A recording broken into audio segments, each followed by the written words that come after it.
우리 지역의 시사 이슈를 쉽게 풀어 이야기하는 시간 시사토크, 아나운서 김문정입니다.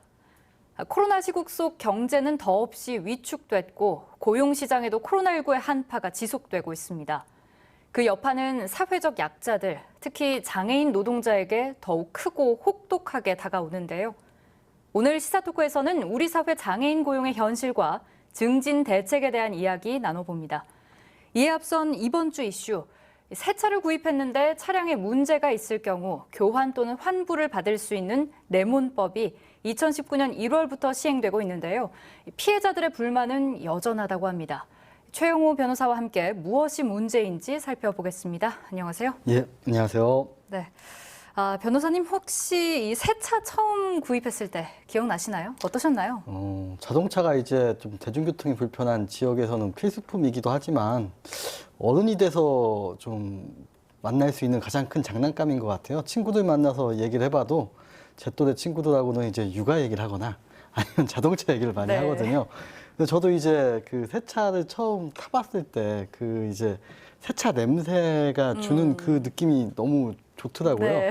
이게 사실은 화학약품이라 건강에 좋지 않다는데 저도 저만 이 냄새가 좋나 했더니 이 새 차 느낌을 느끼기 위해서 아예 그 새 차 냄새가 나는 방향제가 있을 정도로 이 새 차를 많은 분들이 좋아하시죠. 예, 이렇게 기쁘고 설레야 할 순간, 새 차를 받자마자 차에 이상이 생긴 걸 알게 된다면 어떨까요?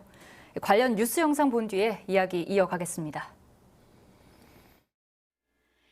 A씨가 5,600만 원을 주고 산 수입차입니다. 지난달 초에 차를 받자마자 새 차라고는 도저히 믿기지 않았습니다. 보닛과 지붕 등 차 곳곳에 얼룩이 가득했기 때문입니다. 이미 부식을 발생시킬 수 있는 상황이 진행이 되고 있다는 겁니다. 2, 3년 후에는 반드시 희뿌옇게 도색이 변할 수가 있다는 거예요. A씨는 바로 판매사에 차를 돌려보냈습니다. 그리고 교환이나 환불을 요구했습니다. 하지만 엔진 이상 같은 중대 결함에 해당되지 않아 이른바 레몬법에 따른 교환이나 환불은 불가능하다는 답을 들었습니다. 다만 판매사는 도색 불량을 확인하지 못한 점을 인정하고 무상으로 고쳐주겠다며 차를 수리하고 있습니다. 유리막 코팅이나 광택을 내본 다음에 원상 회복이 안 되면은 거기에 대해서는 충분하게 고객님하고 협상을 하겠습니다. 새 차를 구매한 저 입장에서는 어떻게 중고차에 가까운 이걸 가지고 협상을 해야 된다는 이 자체가 2년 전 시행된 레몬법이 아닌 소비자 보호법에 따라도 불량이나 하자가 있는 새 차의 교환이나 환불은 쉽지 않은 현실입니다. 이 소비자 분쟁 해결 기준은 이제 권고 사항으로 되어 있다 보니 이제 좀 강력한 법으로 좀 명시가 되는 게 필요할 것 같고요. 소비자 단체는 새 차를 사서 등록하기 전에 소비자가 직접 상태를 확인하는 노력 등을 기울여야 피해를 줄일 수 있다고 조언했습니다. 달콤한 오렌지인 줄 알고 샀는데 신레몬이었다면 무엇보다 속았다는 생각이 먼저 들겠죠. 우선 레몬법에 대한 이야기로 시작하죠. 변호사님, 이 법 어떤 내용인가요? 이제 미국에서 1970년대에 시행된 법인데 말씀하신 대로 이제 오렌지를 샀는데 레몬이 온 거예요. 그래서 이 정상 제품인 오렌지가 아닌 레몬, 불량 제품 레몬을 받았을 때 이제 이거 어떻게 해야 하냐는 건데 이제 미국 같은 경우는 반복적으로 수리나 고장이 났음에도 불구하고 이게 고쳐지지 않았을 때 이거에 대해서 반품이나 교환이 가능하도록 한 게 레몬법이었고 이제 우리나라도 사실은 BMW 차량 화재 사건으로 사실 좀 이런 문제가 좀 불거졌고 고쳐지지 않은 어떠한 불량과 하자에 대해서 어떻게 해야 되냐. 기존까지는 아무런 법적 규제가 없으니까 다 고쳤어요 하고 고쳤는데 가서는 다시 고장나고 고쳤어요 하고는 다시 고장나고 이런 거에 있어서도 국내에도 레몬법을 도입하자 해서 2017년도에 법이 개정됐고 2019년 1월부터 이제 법이 시행이 됐는데 이제 사실은 이 입증이나 이런 문제에서 거대한 차이가 존재하잖아요. 자동차 회사는 어마어마하게 큰 회사고 개인은 사실은 개별 구매자는 간단한 개인일 뿐인데 이런 부분에 어떤 차이를 조정하기 위해서 만든 게 이제 교환과 환불이 가능하도록 만든 게 이제 레몬법입니다. 네, 그런데 이게 영상에서도 우리가 확인을 할 수 있었지만 얼룩이 한눈에 확연히 드러나 보일 만큼 좀 심했거든요. 그런데 업체의 입장은 중대 하자에 속하지는 않는다. 다만 일단 무상으로 수리를 해보고 이제 추후에 협상을 진행하겠다 이런 거죠. 그렇다면 과연 이 중대하자의 기준은 무엇이고 또 어느 때 적용 가능한 건지도 궁금합니다. 이제 좀 업체에서 잘못 설명을 한 것 같아요. 이 레몬법의 적용 대상 중엔 중대하자가 있고 일반 하자가 있어요. 그래서 중대하자는 이제 원동기, 동력 전달 장치, 조향 장치, 제동 장치 이런 부분에 대해서 하자가 2회 이상 연속으로 발생했을 경우에 이제 이 레몬법의 적용 대상이 되는 거고 예. 일반 하자는 그 외의 부분들을 얘기해요. 도장 같은 경우는 제 차체도 보여줘요. 이 차체의 어떠한 이 일반 하자의 경우에는 이제 3회 이상 수리하고도 하자가 발생하면 이제 요건에 부합하게 되는 겁니다. 이 한국형 레몬법 시행 이후에 정말 많은 사례들이 접수가 됐는데 이 교환 환불이 가능했던 사례는 단 한 건뿐이었다고 이렇게 보도가 된 게 사실 조금 충격적이었습니다. 이게 허울뿐인 법이 되진 않을까 하는 우려도 있는데요. 우선 이제 좀 내가 차를 산 당사자로서 이제 좀 얘기를 하자면은 이 레몬법에 적용받기 위해서는 사실은 좀 이제 막 시행된 법이잖아요. 그래서 좀 요건이 좀 넘어야 할 사안이 좀 많아요. 네. 그래서 이제 그 법에 자동차 관리법에 이제 규정된 내용을 보면 이 세 가지 요건을 다 충족을 시켜야 돼요. 첫 번째 요건은 이제 신차 교환 환불이 가능하다는 계약서에 명시가 되어 있어야 돼요.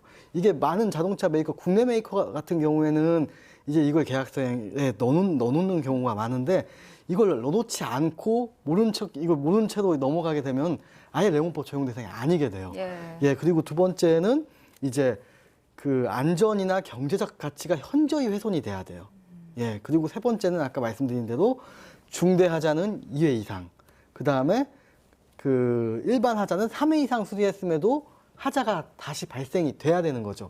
아마 이제 이 아까 뉴스에 나오신 분 같은 경우에도 이제 계속 도장을 계속 했는데 계속 변색이 되고 이걸 3회 이상 하고 다시 이제 요청을 해야 되겠죠. 계약서도 아마 그런 특약사항으로 명시가 되는지 확인을 해야 될 거고요. 그래야 레몬법 적용이 대상이 되니까 이게 19년, 20년 이제 이 자동차 그 위원회에서 이 중재위원회에서 이걸 판단을 하거든요. 이제 레몬법에서 나 교환해 주세요, 환불해 주세요 신청을 하게 되면은 이제 한 결론이 이 두 개년 동안 결론이 한 200건 정도가 난 것 같아요. 근데 그 중에 이제 제조사와 합의를 해서 이 끝난 건은 한 163건이 아예 취하를 해서 끝났어요. 아마 제조사가 해주겠다고 해서 취하를 했겠죠. 취하를 했고 이제 나머지 이제 48건이 이제 결정이 나온 건인데 딱 한 건이 사실 인용이 됐고 네. 화해가 5건이고 나머지는 다 기각이 됐죠. 기각이나 각하가 됐죠. 예, 그러니까 사실 이게 소비자도 계약서, 계약 사항을 잘 확인하는 것도 중요를 하겠지만 사실 개인의 뭐 정보 습득이라든지 전문성 이런 부분은 회사에 비해서는 좀 떨어질 수밖에 없는 부족한 부분이 있을 수밖에 없기 때문에 보다 강력한 보완 조치들이 그럼 필요할 것으로 보입니다. 어떤 규정들이 추가적으로 마련이 되면 좋을까요? 이제 아직 시작 도입 단계에 좀 불과하기 때문에 중재위원회에 지금 수천 건이 지금 몰려 있는데 아마 처리가 좀 안 될 거예요. 예. 아마 중재위원회 예산도 굉장히 뭐 7억, 8억 이러더라고 1년 예산이. 그래서 아마 이 중재위원회에서 좀 업무를 보강하는 형태로 왜냐하면 중재위원회 직원들의 어떤 의견이 가장 중요하거든요. 그분들이 어떻게 적극적으로 일처리를 하느냐에 따라서. 그래서 이런 것들이 좀 보완이 돼야 될 것 같고 아까 계약서 같은 경우에도 실제로 해외 메이커 같은 경우에는 아예 그냥 이걸 안 써놔버리면 아예 적용조차 못 받으니까 이런 부분들에 대해서는 좀 그 국토교통부에서 아마 신경을 좀 써야 될 것 같아요. 그리고 나중에 이거에 대해서 만약에 인용 결정이 나오다 하더라도 나는 소송 가겠다 해보면 바로 소송을 또 가버리니까 이런 부분들도 어느 정도 강제성을 좀 둬야 될지는 고민이 좀 필요할 것 같아요. 네. 시사토크 1부에서는 유명무실했던 한국형 레몬법과 관련한 이야기 나누어 봤습니다. 이어지는 2부에서는 장애인 고용 현황과 고용 증진 방안에 대해 함께 고민해 보겠습니다.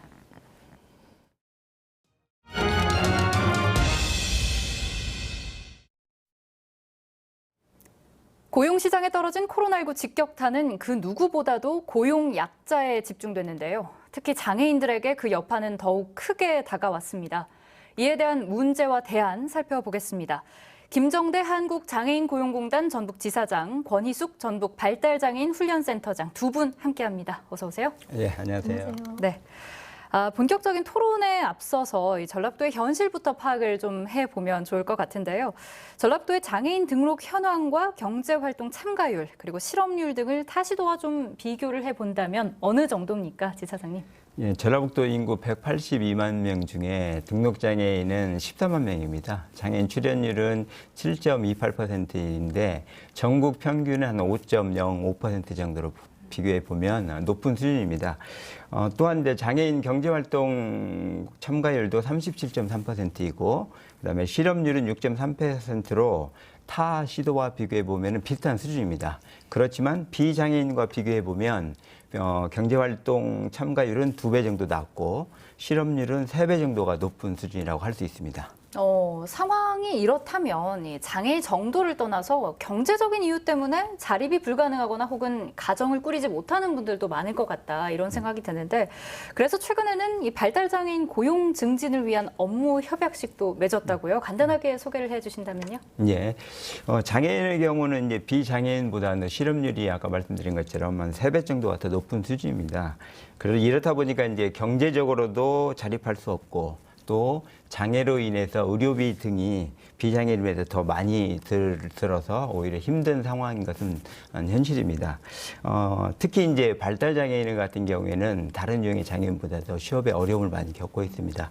이를 이제 조금이나마 해결하기 위해서 저희가 전북 지적 발달 장애인 복지협회와 그다음에 한국장애인고용공단 전북지사 그다음에 JTBC 전주방송과 이 3자가 서로 손을 잡고 발달장애인의 고용 증진을 위해서 한번 노력해보자라고 해서 7월 달에 올해 7월 달에 업무 협약을 맺게 됐습니다. 네, 일하기를 원하는 사람 누구에게나 기회가 주어져서 일을 할 수 있는 사회. 어찌 보면 비장애인에게는 보다 수월할 수 있는 일이 장애인분들에게는 좀 특별하고 어려운 일이라는 현실이 참 안타깝습니다.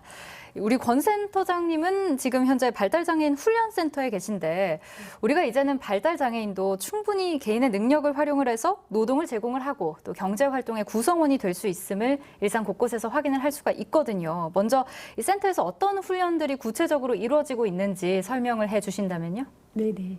전북 발달장애인 훈련센터는 한국장애인 고용공단 소속으로 지적장애인과 자폐성 장애인의 직업 훈련을 전문으로 하는 기관입니다.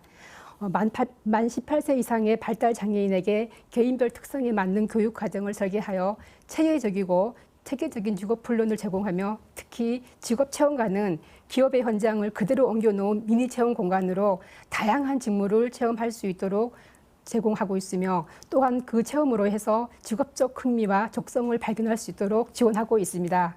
우리 센터에서는 사무보조, 요양보호사보조, 주방보조 직무 등 10개 가정의 직업체험관을 운영 중에 있습니다. 아울러 발달장애인의 안정적인 직업생활 지원을 위해 주변 인프라 구축이 매우 중요한데요. 이를 위해서는 부모나 교사, 사업주 교육 등으로 발달장애인의 사회통합을 지원하고 있습니다. 네, 그러면 이 발달장애인들이 주로 어떤 직종에 취업이 되는지도 조금 궁금해지고요. 덧붙여서 특별히 기억에 남거나 혹은 소개하고 싶은 사례가 있으시다면요. 네, 작년도 전주시에서는 발달장애인 특수직렬로 사소보조직을 신설하여 전주시의 산하공공도서관에 발달장애인 4명을 무기계약직으로 채용해서 현재까지 잘 적응하며 근무 중에 있습니다. 또한 한국전기안전공사에서는 유니버설 안전예술단을 창립하여서 발달장애인을 15명을 채용해서 전기안전에 대해 공연을 합니다. 일명 발달장애인 배우시죠. 네네. 네. 그러면 이 실제 장애인들의 경제활동 참가율, 아까 지사장님께서도 잠깐 얘기는 해주셨는데 구체적으로 어떤지 궁금합니다. 네, 발달장애인의 그 경제 고용률은 작년 공단 고용개발에서 발행한 발달장애인의 일가 삶 실태 조사에 따르면 발달장애인의 경제 참가율은 20만 5천 명 중에서 4만 9천 명으로 24%에 불과하고 전체 장애인 취업자 비율 47.5%보다 매우 낮은 편입니다. 예, 하지만 또 센터장님 말씀을 들어보니까 이렇게 교육만 충분히 받는다면 구성원으로서의 제 몫은 얼마든지 해낼 수 있겠구나라는 생각도 조금은 드는데요. 그러나 여전히 경제활동 참가율은 낮은 실태를 보여주고 있다는 거죠. 사실 이렇게 장애인을 단순 보호의 대상으로 여기던 시각에서 벗어나서 요새는 좀 적극적인 경제 활동을 하는 어떤 사회의 일원으로 만들기 위해서 정부가 오랜 시간 공을 들여왔습니다. 장애인 의무 고용제도 얘기를 좀 해보죠. 저도 방송을 위해서 공부하면서 좀 처음 알게 된 사실인데 이 장애인 의무 고용제도가 무려 30년이 넘었더라고요. 변호사님 알고 계셨나요? 저는 이제 사실 국회에서 근무했기 때문에 예. 공공기관 국회 이제 국정감사 준비하다 보면은 꼭 이거 지켰는지 안 지켰는지 확인부터 하거든요. 그래서 이제 장애인 그렇죠. 의무고용률 넘겼냐 안 넘겼냐 이거부터 확인하기 시작하기 때문에 사실은 이제 저는 좀 알고 있었는데 이게 대략 내용을 설명을 드리면 이제 50명 이상의 어떠한 고용을 한 국가, 공공기관, 그 다음에 사기업체는 모두 해당이 되고, 여기서는 이제 일정 비율 이상, 지금은 국가나 지방자치단체 공공기관 3.4%, 민간기업은 3.1%, 그러니까 1000명이 있으면 34명은 국가 같은 경우에는 장애인이 꼭 취업해 있어야 되고, 뭐 민간기업 같은 경우는 31명이 꼭 취업이 해 있어야 된다는 얘기, 고용을 해야 된다는 얘기인데, 이걸 지키지 않았을 때는 이제 부담금을 납부하고, 이걸 잘 지키고 장애인을 많이 취업하면 사실은 이 지원금을 주는 그런 제도입니다. 예. 그러면 이 장애인 고용이 어느 정도 유지가 되거나 증가한 데에는 이 의무 고용제도의 영향이 좀 있었다 이렇게 볼 수 있을까요? 지사장님 어떻게 보시나요? 네, 그렇습니다. 우리나라 이제 장애인 의무 고용 제도가 1990년도에 도입이 되었는데요. 그 당시 장애인 고용률 1%도 안 됐었습니다. 근데 지금 2020년 보면은 2.96%로 한 3배 정도로 증가했습니다. 이는 이제 괄목할 만한 성과라고 얘기할 수 있겠는데요. 우리보다 먼저 의무 고용 제도를 도입한 일본의 경우를 비교해 보면 장애인 고용률 2010년 같은 경우는 1.68%에서 2019년까지는 2.11%로 10년 동안은 0.43%가 이제 상승을 했으나 우리나라는 같은 기간에서 0.75%나 상승을 했습니다. 거의 2배 정도 높은 상승률을 이루었다고 볼 수 있습니다. 이는 장애인 이제 의무 고용 제도가 우리나라에 훨씬 더 빠르게 그다음에 또 잘 정착된 결과라고 할 수 있겠습니다. 예, 센터장님 의견도 좀 들어보고 싶습니다. 어떻게 보시는지요?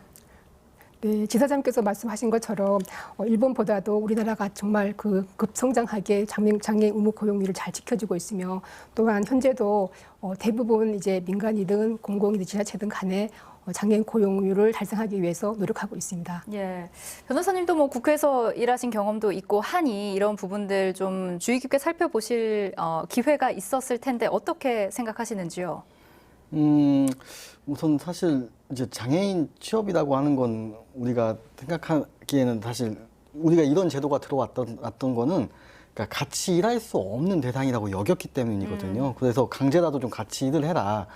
이런 거였는데 사실 이제 우리가 생각해봤을 때 장애도 여러 종류가 있고 같이 일할 수 있는 충분한 지금 계기가 마련되어 있거든요. 그래서 이런 제도 때문에 사실 제도가 선행을 하고 그 후에 인식 변화가 좀 되어가는 것 같습니다. 네.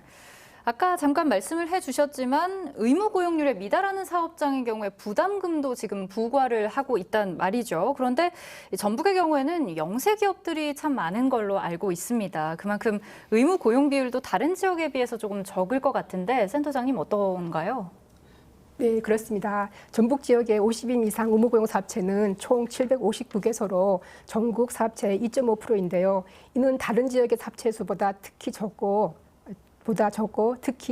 100인 미만 사업체가 52.6%, 399개소로 소규모 기업이 더 많은 편입니다. 네, 지사장님 의견도 좀 들어보겠습니다. 어떤가요? 아무래도 이제 전북 지역에서는 우리나라의 한 사업장이 한 거의 3만 개 정도의 의무고용 사업체가 되는데요. 그중에서 전북에서 차지한 그 비율이 아까 말씀드린 것처럼 선생님이 말씀하신 것처럼 한 759개소에 비하면 전국에서 비하면 2.5%밖에 안 됩니다. 네. 뭐 인구라든가 이런 것을 비교해 보면 전국적으로 보면 한 3.6%에 비교해 보면 턱없이 부족하는 것이 또 전북의 열악한 현실입니다. 네, 변호사님 이걸 어떻게 해석하면 좋을까요?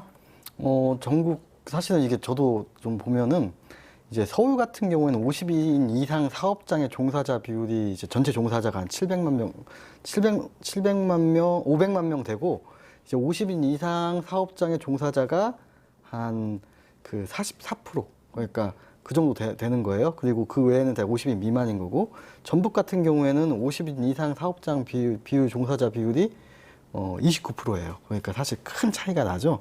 근데 장애인 이제 고용률을 봤을 때 서울은 31.3%고 이제 전북 같은 경우에는 32.8% 조금 차이가 나요. 그래서 사실 이 기업체나 종사자 숫자 와는 꼭 비례한다고는 좀 볼 수는 없을 것 같다는 생각이 좀 들더라고요.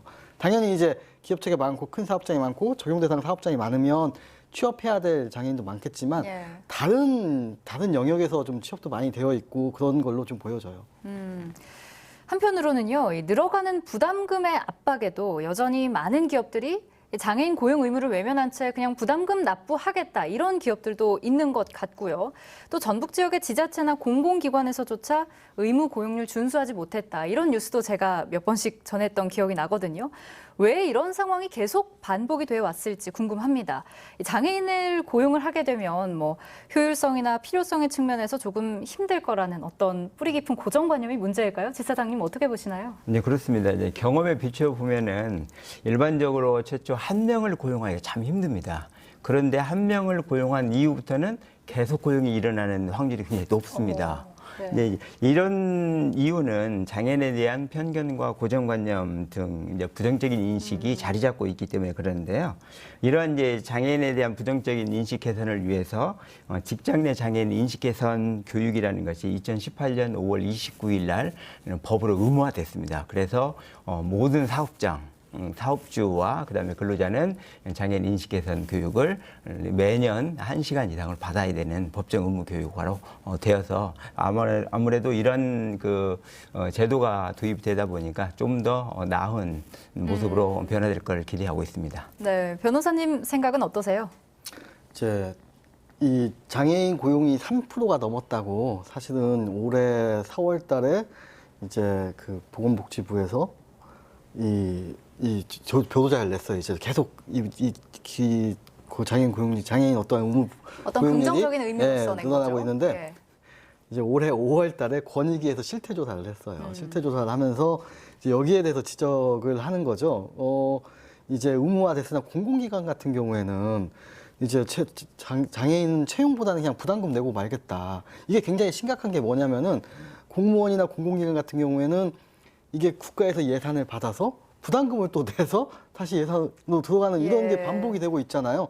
그러니까 이거 너무 잘못된 거다라고 지적을 하고 있는 거예요. 그리고 얘네들이 고용도 그냥 공공기관 같은 단기 체험 인턴형이지 지금 계속 정규직으로 안 뽑지 않느냐.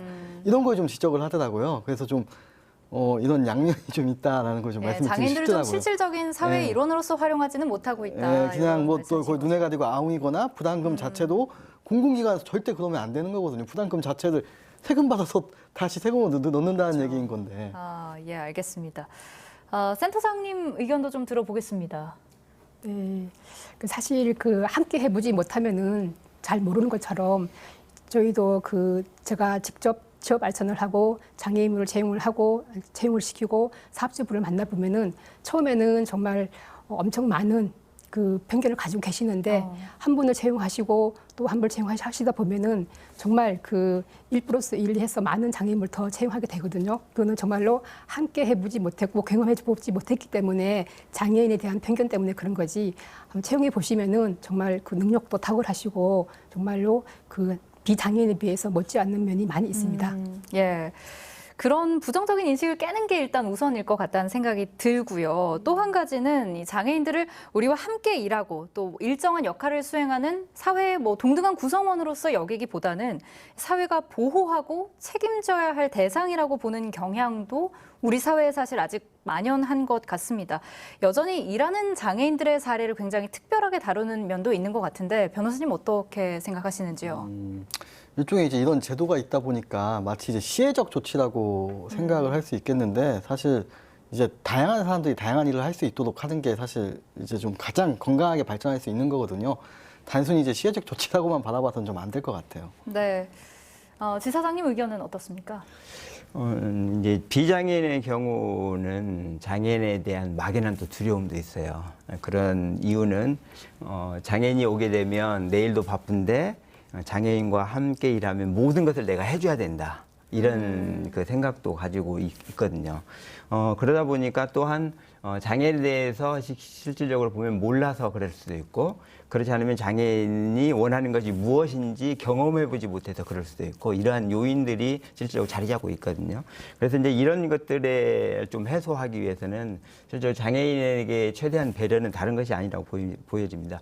장애인은 스스로 본인이 할 수 있는 일을 본인이 스스로 할 수 있습니다. 그렇기 때문에 그분들에게 배려해 줄 수 있는 것은 그분들이 원하는 것만 해주면 돼요. 나머지는 그대로 두시면 그분들이 스스로 알아서 합니다. 그래서 이렇게 나의 동료로 받아들인다는 그 마음의 자세만 있다고 한다면 지금이라도 채용이 이루어질 거라 생각합니다. 예, 이 동료 의식 참 좋은 말씀 해주신 것 같은데요. 센터장님 생각도 조금 들어보겠습니다.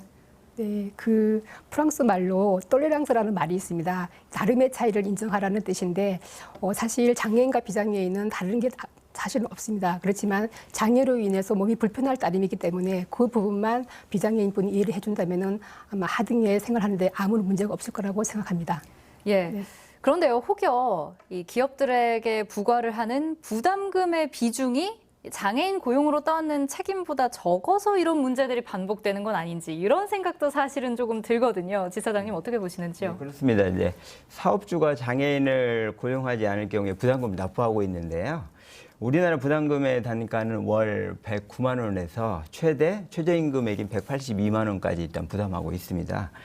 이에 비해서 독일 같은 경우는 중증장애인 고용 1인당 평균 임금 1.5배, 프랑스 같은 경우에는 최저임금의 400배에서 1,500배까지 부담하는 이런 부과하고 있는 선진국에 비교해 보면 상당히 낮은 부담금 수준을 보이고 있는 것은 사실입니다. 아울러 이제 우리 전라북도 지역도 제가 한번 살펴봤는데 예. 부담금 발생 사업체 비율을 보면은 1,000 이상 사업체 같은 경우는 82.3%가 부담금을 납부하고 있어요. 그리고 이제 1,000인 미만의 같은 경우 사업체 같은 경우는 한 42.5%로 많이 떨어집니다. 이를 두고 보면은 재정이 좋거나 그리고 또 규모가 큰 대기업일수록 오히려 장애인 고용 의무를 지키는 것보다는 부담금으로 오히려 대신하려고 하는 경향이 좀 있는 것도 현실입니다. 이런 것을 종합적으로 보면 오히려 현재의 부담금의 수준은 더 높여서 오히려 기업이 부담을 좀 느끼는 수준까지는 좀 상향 조정할 필요가 있다 생각됩니다. 네, 센터장님 의견은 어떠신지요? 네, 사실 사업주분들 만나면은 부담금이 왜 이렇게 높으냐고 항상 불만을 얘기합니다. 장애인 공단 직원으로서 이런 거를 좀 정책에 반영을 시켜서 좀 다운시켜라 얘기를 하지만은 공단 직원으로서 장애인분을 취업을 시키는 저로서는 사실은 더 많은 아까 말씀하신 것처럼 프랑스나 독일처럼 더 많은 최저임금을 부과해서 부담하기보다는 실제로 정말 사업체에서 장애인을 정말로 채용을 해서 비장애인과 동등하게 일을 주고 또 기회를 준다 하면은 좋겠는데 굳이 이제 부담금 때문에 장애인을 채용한다고 하면은 저 개인적으로도 사실 부담금을 상향 조정해서 좀 높였으면 좋겠습니다. 예, 변호사님 의견도 궁금합니다. 부담금을 보면은 재밌는 저도 통계를 보니까 재밌더라고요. 이게 민간기 2020년 민간기업 그 장애인 취업률, 장애인율 취업률 보면은 이제 2.91%예요. 전체 그러니까 100명 있으면 2.9명이 지금 여기 취업해 있다는 건데 1,000인 이상 집단이 2.73명으로 오히려 더 낮아요. 그리고 대기업 집단은 2.38명이에요. 사실은 이게 그러니까 좀 중소나 중견기업 같은 경우에는 이 부담금이 부담이 되거든요. 영업이익률이 높지 않으니까 이거라도 채워서 따로 돈 나가는 데가 좀 줄여야 되겠다고 생각해서 어떻게든 이 비율을 맞추려고 할 텐데 대기업이나 큰 집단일수록 그런 거 신경을 안 쓴다는 거죠. 예. 그래서 큰 부담이 안 되니까 내가 이 정도는 납부를 할 수 있다라고 지금 생각을 하는 것 같아요. 예. 그리고 또 한 가지 이 고용 관련 얘기에서 꼭 나오는 지적이 있습니다. 양보다는 질이 중요하다. 장애인 일자리 문제도 다르지 않을 텐데 필드에 계신 그 지사장님 그리고 센터장님이 보시기에 질적인 측면에서의 고민들도 좀 충분했는지 과연, 그리고 또 실제로 현장에서 장애인들의 업무 형태나 고용 기간 등은 좀 양호한 상태라고 볼 수 있는지, 이런 부분도 의견 듣고 싶거든요. 먼저 지사장님부터 좀 해주신다면요. 일자리 관련해서는 양보다 질이라는 지적도 있는 것도 사실인데요. 장애인 일자리의 경우는 양과 질을 모두 중요시해야 된다고 저는 생각합니다.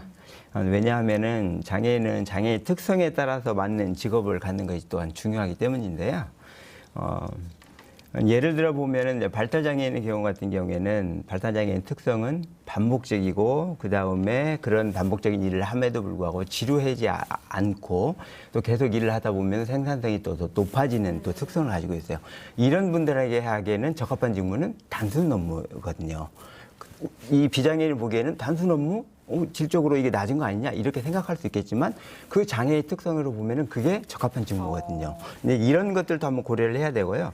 이제 그 지체 장애인과 또 이외의 다른 장애 유형 14개의 장애 유형이 또 있는데요. 이런 장애인들도 그 특성에 맞는 직업을 갖게 하는 것이 더 중요하다. 그래서 그렇게 해야만이 취업 후에도 고용 유지 기간이 계속 유지될 수 있다. 이렇게 보여집니다. 부분에서는. 예, 센터장님은 어떻게 생각하시는지요? 네, 그 장애인을 위해서는 안정적인 좋은 일자리를 만드는 것이 매우 중요합니다. 이를 위해서는 먼저 공공 부문에서 선도적인 역할이 무엇보다 중요하며 또 이를 제도화시키는 데는 최소 2, 3년간의 노력이 필요하죠. 예, 전라북도교육청의 경우에는 방역과 시설 관리 또 경비 미하직 공무직의 결혼이 발생했을 경우에는 장애인 우선 고용제를 마련해갖고 시행 중에 있는데요. 작년 같은 경우에는 장년 장애인 63명을 공무직으로 채용하였습니다. 네. 그리고 또한 그 전라북도 산하 지방 공기업 총 15개 기관이 작년에 우리 공단과 장애인 고용 증진 협약을 체결하였는데 협약 당시에는 9개 기관이 의무 고용률에 미달되었었어요. 그런데 현재는 1개 기관을 제외하고는 모두 고용률 3.4%를 달성하였고 그중 1개 기관도 올 연말까지는 의무 고용률을 달성할 예정입니다. 예, 네. 지사장님 말씀도 그렇고, 예. 그리고 그 전라북도 산하 모든 기관들이 2022년도 이후에는 장애인 고용률을 5%까지 달성하기 위하여 정말 노력하기로 했습니다. 이렇게 만약에 전라북도가 노력하여서 5%를 달성하게 된다면은 한 40개 종류가 넘는 장애인 좋은 일자리가 만들어지게 될 것입니다. 네, 그 목표를 위해서 누구보다도 최전선에서 이제 열심히 뛰어주고 계신데, 이제껏 장애인 직무가 대개 비장애인 직원들을 위한 복지나 어떤 단순 업무에 한정되는 경우가 대부분이었던 만큼, 이게 물론 아까 지사장님 말씀대로 발달장애인의 경우에는 이게 양질의 일자리가 될 수 있으나 조금 더 세분화해서 장애 유형별로 고려를 해서 일자리의 질적 차원의 개선, 그러니까 기업과도 좀 충분히 공감대를 형성할 수 있을 만큼 보다 세밀하고 적극적인 어떤 정책 지원 필요하지 않을까 싶은데요. 그렇다고 또 뭐 정부 차원의 표준 사업장 이런 것만이 능사는 아닐 테잖아요. 변호사님 어떻게 보시는지요? 이제 질적 측면에서 보면 아까 대기업의 어떠한 대기업 집단에서 턱없이 좀 낮잖아요. 예. 사실은 그런 데에서 올릴 수 있는 방안을 좀 만들어야 되고, 두 번째로 생각해 보면 사실은 장애의 종류가 여러 가지가 있잖아요. 근데 요새 보면 사실 재택근무도 활성화가 되는데 어떠한 신체 장애로 인한 이 그 차이가 이제 과연 있을까라는 생각이 들 정도로 그러니까 여러 종류의 장애 중 신체 장애는 특히나, 그래서 이 IT나 재택근무에 적합한 어떠한 업무는 충분히 가능할 것이고, 거기서 그런데 좀 직업교육을 강화해서 오히려 더 기존과는 달리 훨씬 더 강점을 발휘할 수 있지 않을까, 그런 생각도 좀 들었습니다. 예, 센터장님은 어떻게 보시는지요? 네, 그 공단에서는 상대적으로 취업이 어려운 중증 장애인의 일자리 창출을 위해서 매년 100개 이상의 표준 사업장을 설립하도록 지원하고 있고, 또한 장애인 고용 유지를 위해서는 8,000명 이상의 근로지원인과 1만 2천 점 이상의 보조공학기기를 지원하고 있습니다. 네, 또한 공공기관의 좋은 장애인 일자리 창출을 위해서 의무 고용 미행 공공기관을 대상으로 직무 분석도 하고 채용 가능 직무 개발 등으로 장애인 고용 컨설팅을 사업을 적극적으로 추진하고 있습니다. 아울러 장애인의 의무 고용률을 보다 더 많이 고용하는 사업주에게는 인센티브로 고용 장려금을 월 1인당 30만 원에서 80만 원까지 지급하고 있습니다. 예. 지사장님 또 다른 어떤 정책 지원들이 있나요? 혹은 앞으로 더 필요해 보이는 정책들도 말씀해 주시면 좋을 것 같은데요. 사업주한테 이제 저희가 장애인 고용을 왜 안 합니까? 라고 물어봅니다. 그러면 사업주 쪽에서 답변하는 부분이 저희를 장애인은 채용하고 싶은데 실질적으로 거기에 적합한 장애인이 없습니다. 이런 얘기도 호소를 하는데요. 실질적으로 그 내용을 들여다보면은 그 기관의 사업체의 문화적인 영향도 좀 큽니다. 다시 말씀드리면 그러면 그 사업주가 원하는 장애인 부분에서 능력을 가진 장애인을 우리가 다 준비시키면 채용할 것이냐라고 역으로 반문하면 그때는 캐션마크거든요. 물론 그런 측면도 있지만 그럼에도 불구하고 저희 공단에서는 전국에 있는 발달장애인 같은 경우는 17개 시도에서 훈련센터를 만들어서 지금 그쪽에서 훈련을 시키고 있고요. 그 다음에 이제 5개 직업능력 개발원에서 숙식을 같이 하면서 훈련을 시키고 있습니다. 이렇게 양성된 인력이 1,000명 정도가 넘습니다. 그래서 그런 그 양성된 능력을 가진 장애인을 저희가 만들어서 그쪽에서 배출시키면 그 장애인이 사업 현장에서 오히려 고용할 수 있도록 그러한 제도를 적극적으로 지원하고 있습니다. 예. 또 한 가지 궁금한 점은요. 이 최저임금 적용 제외 조항과 관련한 얘기인데요. 정신장애와 신체장애로 근로능력이 현저히 낮은 자는 최저임금이 적용되지 않을 수 있다는 어떤 최저임금법 조항이 또 있더라고요. 이런 조항에 따르면 분명히 사각지대가 좀 있을 것 같거든요. 일하는 장애인들이 적절한 임금을 받고 있는지 혹여 부당한 대우를 받거나 위험에 노출된 건 아닌지 지속적인 모니터링도 중요할 것 같다 이런 생각이 드는데 현실적으로 어떻습니까, 센터장님? 네. 장애인을 포함한 대한민국 모든 근로자는 최저임금 이상을 받는 것이 당연하죠. 이에 대해서 점검 등의 모니터링은 고용노동부에서 지속적으로 실시하고 있습니다. 장애인 근로자의 경우 최저임금 적용 제의를 받기 위해서는 신청을 해야만 하고 사업체가요. 그리고 신청을 받으면은 그 고용부에서는 공단에서는 작업 능력 평가를 해서 그걸 토대로 해서 고용부에서는 예외적으로 인가를 하고 있습니다. 예, 전년도를 살펴보면은 최저임금 적용 제외 인가자의 약 95% 정도가 보호 작업장을 비롯한 직업재활 시설에서 근무하는 장애인 근로자들입니다. 사실 이들은 일반 노동시장에서 고용하기에는 조금 어려운 게 현실입니다. 예, 그래서 작년부터 그 공단에서는 직업재활 시설의 장애인 근로자를 일반 고용으로 유도하기 위한 전환 지업을 실시하고 있습니다. 예. 네네. 지사장님 또 어떻습니까? 말씀해 주신다면. 그러니까 실제로 적용 제외율을 적용받고 있는 95%의 부분 같은 경우는 직업재활시설에서 근무를 하고 있다고 그랬잖아요. 거기 같은 경우에서 근무하는 장애인은 생산성이 현저하게 떨어집니다. 그것은 장애 정도가 훨씬 심하거든요. 그러다 보니까 이분들은 적용 제외 인가율을 적용하지 않고 예를 들어 최저임금 이상을 지급하다는 부분에 얘기도 있는데 이건 현실적으로 그만큼 생산성이 낮은데도 낮기 때문에 그걸 최저임금 부분으로 다 맞추는 것이 맞느냐라는 논란이 아직도 지금 상존하고 있습니다. 근데 실질적으로 일반 사업장 같은 경우에는 5% 정도 수준에서 이제 최저임금 적용 제외 인가를 받기도 하는데요. 거기 경우도 이렇게 되돌아보면은 장애 정도가 다른 유형의 장애인보다도 더 심해서 생산성이 많이 떨어지니까 그런 부분 때문에 기업에서 저희한테 이제 신청을 해서 결국은 적용제외 인가를 받고 있는 것이 또 현실이기 때문에 이런 것들은 그러면 어느 수준 부분에까지 잘 조화를 이루어서 적용제외 인가를 다 풀고 최저임금 이상을 다 줘야 되느냐 이런 것들은 지금 현재 공론화 단계에 있고 현재 합의점을 도출해보자라는 부분을 열띤 토론 속에서 직업재활 전환 지원 사업이라는 시범적인 사업을 일단적으로 해보자. 그래서 한두 그 기관에서 한두 명이라도 이렇게 전환하는 쪽으로 유도를 시켜보자라는 부분을 지금 시행을 하고 있습니다. 예, 변호사님, 저는 늘 이 법률 조항을 보면서 드는 생각이 조항에는 늘 현저히 낮은 자, 뭐 이런 내용들이 있지 않습니까? 꼭 일반인들이 보기에는 좀 의문이 드는 애매한 부분이다 이렇게 볼 수도 있을 것 같은데 변호사님 의견도 좀 궁금합니다. 아무래도 이 법 내용상에 물론 이제 제가 전문가가 아니기 때문에 이제 구체적으로 담을 수 있는 범위의 한계는 있겠지만 어떻게 보시는지요?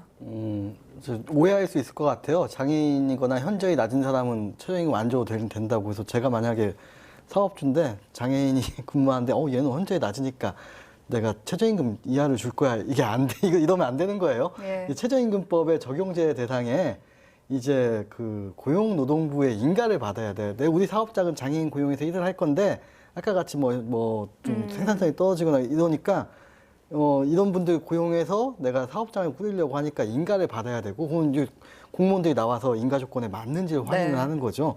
그래서 그냥 일반 사업장 운영하면서 장애인이 현저히 낮으니까 최저임금 안 줘도 돼 이렇게 생각하시면 절대 안 되는 거고. 자의적으로 할 수는 없다는 거죠. 예. 그래서 아마 이 근로능력이 현저히 낮은 사람이란 이 문구는 크게 제가 봤을 때는 크게 문제가 되거나 그러진 않을 거예요. 예, 알겠습니다. 이 고용 의무기관들의 인식 개선과 더불어서 무엇보다 경제 상황이 어서 좋아져야 고용 시장도 활기를 띠고 또 장애인들에게도 더 많은 기회들이 주어질 수 있을 텐데 여전히 참 어려운 상황이잖아요. 지사장님 그리고 센터장님은 이런 어려움을 사실 현장에서 더 절실히 느끼고 계실 것 같은데 어떠신지요?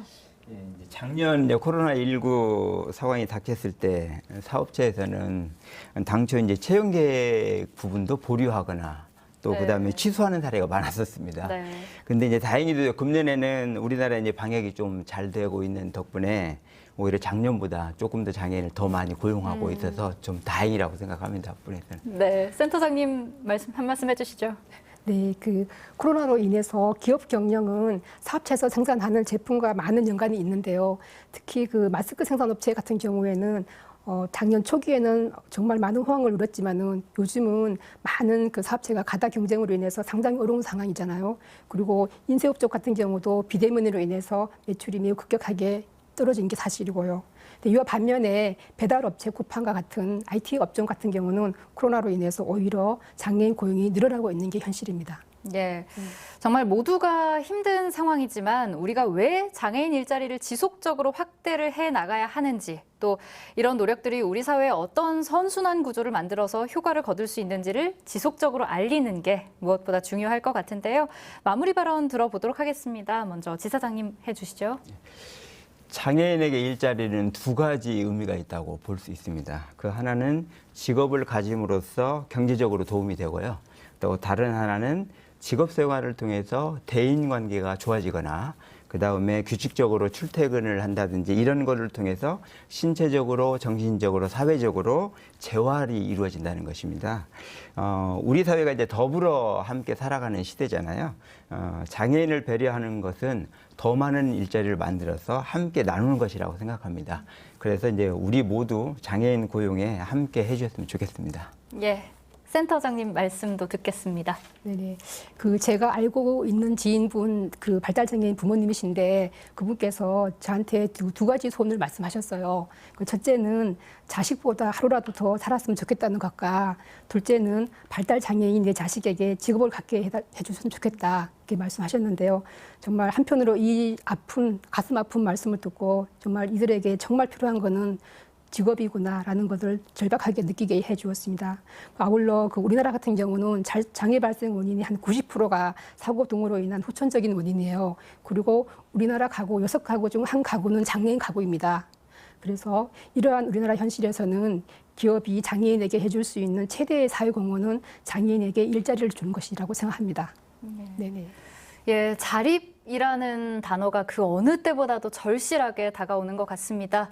네, 변호사님 얘기도 듣겠습니다. 아까 이제 권익위 실태조사 얘기를 했었는데 실태조사문을 보면은 좀 굉장히 좀 충격적이에요. 공공기관 같은 경우에는 이제 연말에 이 고용률을 맞추기 위해서 3개월, 4개월 단기 계약만 이렇게 하고 또 계약시 끝나면 바로 이제 또 내보내서 따로 취업을 시킨다거나 아니면 막 계약 해지를 한다거나 권고사직을 한다거나 이런 경우가 많다는 거예요. 그래서 이런 식으로 이제 그 장애인 의무교육률만 맞추고 있는 공공기관에 대해서 이제 얘기를 한 거거든요. 여기에서 보면 이제 이 어떻게 하면 이걸 좀 제도도 좀 좋게 할 것이냐 하는 데 있어서는 이제 공공기관이 매년 예산으로 부담금을 납부하는 방식을 좀 개선하자라는 얘기도 있었고, 이제 단기 채용을 하는 경우에는 이 고용료를 좀 달리 계산해야 되지 않을까 이런 얘기도 했었거든요. 그래서 우리가 이제 단순히 이제 법을 준수하고 고용료를 맞춘다 이런 개념으로 바라보니까 좀 그런 게 있지만,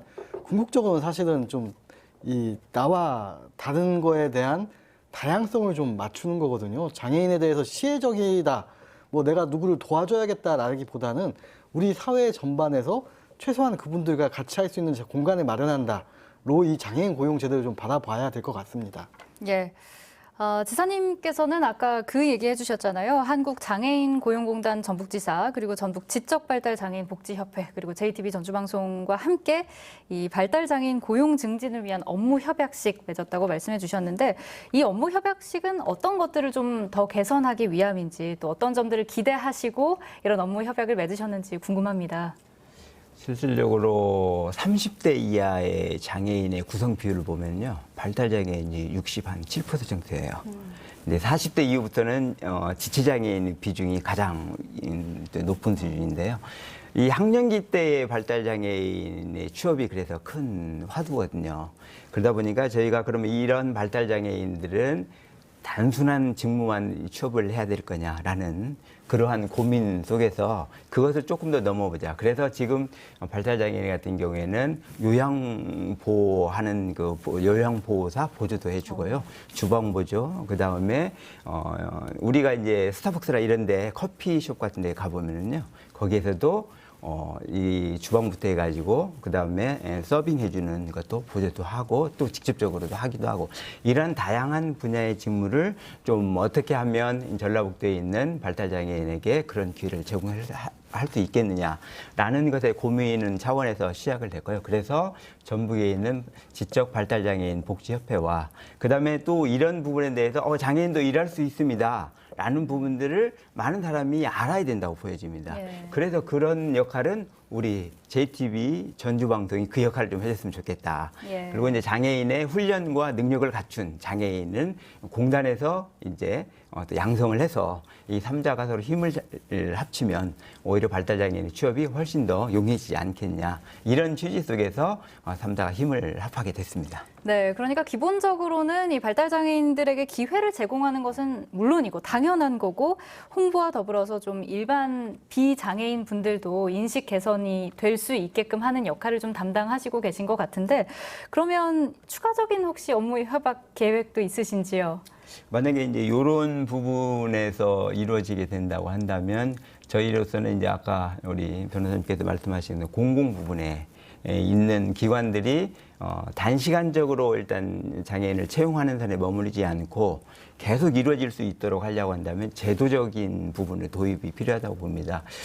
저희가 이제 한국국토정보공사의 사례를 잠깐 말씀드리면, 예. 거희 같은 경우에서 장애인 부분에 있어 채용 부분을 처음에는 안 하려고 했는데 저희가 한 2, 3년 동안 공을 들여서 어떤 방법을 택했냐면요, 지적 측량 부분에서는 비장애인들만 그쪽에서 정규직으로 들어가 있었어요. 장애인 부분은 여기에서는 일을 못한다 이런 생각을 가졌는데, 저희가 이번에 이제 맞춤 훈련이라는 부분을 통해서 지적 측량 장애인 부분에서 해당된 장애인을 먼저 모집을 해서 그 훈련을 저희가 시켰어요. 그래서 자격증을 따게 하고 그 다음에 채용이 이루어지는 이 선순환 구조 체계를 이번에 만들어서 저희가 네. 7명을 훈련시켜서 6명이 취업이 됐습니다. 한 명은 왜 그러면 취업이 못했냐? 이 자격증 시험에서 떨어졌어요. 아쉽게도. 그래서 이분은 연말에 다시 12월 달에 시험이 있거든요. 그때 합격을 하면 채용하는 걸로 이렇게 하고, 이러한 그 제도를 매년마다 하자. 상반기 한 번, 하반기 한 번 해서 이제 이렇게 저희가 상설화시키는 제도를 마련해서 일단 장애인을 더 채용하자. 여기도 장애인 고용증진협약을 맺었습니다. 결국은 출발점은, 고용증진협약의 출발점은 CEO의 의지가 담겨져 있는 거거든요. 그래서 CEO의 의지를 관철시켜서 그런 것을 제도화시키는 모습으로 갔을 때 장애인들 채용이 계속 이루어진다. 그다음에 그것이 지속적으로 이루어진다라는 관점에서 그러한 사례를 좀 발굴했고요. 이와 더불어 이제 나머지 공공기관뿐만 아니고 민간기관도 가능한 한 큰 기업을 대상으로 해서 장애인 고용증진 협약을 더 체결해서 장애인 고용 활성화를 더 하려고 지금 노력하고 있습니다. 예, 혼자 가면 빨리 갈 수 있지만 함께 가면 멀리 갈 수 있다고 하죠. 실질적인 직무 교육과 현실적인 소통을 우선하는 정부. 여기에 경제 주체인 기업의 적극적인 동참이 함께한다면 그간의 동상이몽은 사회 통합의 첫걸음으로 바뀌어서 우리를 더 먼 곳, 더 나은 곳으로 데려다 줄 겁니다. 오늘 시사토크 여기서 마칩니다. 함께해 주신 여러분 고맙습니다.